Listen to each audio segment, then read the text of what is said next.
What if Valve is quietly preparing SteamOS for way more than just the Steam Deck? Because the latest update might hint at something much bigger happening behind the scenes. Hello and welcome to GamerCrate. Valve has officially released the SteamOS 3.8.5 beta update. And while it looks small at first, there are actually some pretty important changes here. And first up, Valve finally fixed a major bug on the Steam Deck OLED where speaker audio could randomly disappear after rebooting the system. But the more interesting part is what's happening outside the Steam Deck.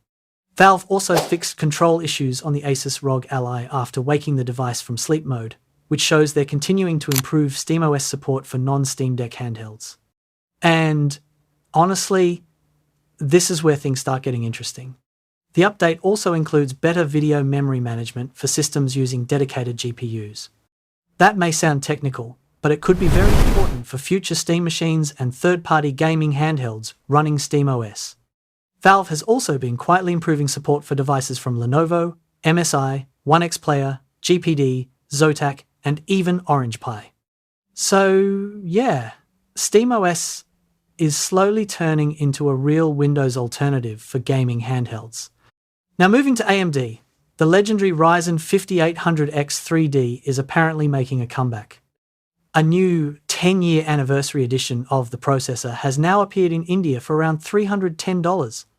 And surprisingly, it looks almost identical to the original version. Same 8 cores, 16 threads, 96 megabytes of L3 cache, and the same gaming-focused 3D V-cache design that made this CPU insanely popular back in 2022. For AM4 gamers, this could still be one of the best upgrade options without needing a completely new motherboard.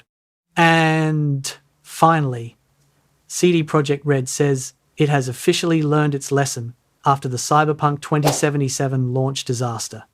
According to new reports, the studio has changed how development works internally for The Witcher 4 and Cyberpunk 2. Apparently, documentation and bug tracking are now treated as mandatory development checkpoints, so teams can avoid the chaos that happened during Cyberpunk's launch. CDPR also says technical knowledge is now shared across all teams instead of being locked behind departments. So, hopefully, both The Witcher 4 and Cyberpunk 2 launch in a much better state this time, because honestly, gamers are definitely not forgetting what happened in 2020. If you enjoyed the video, make sure to subscribe, and I'll catch you guys in the next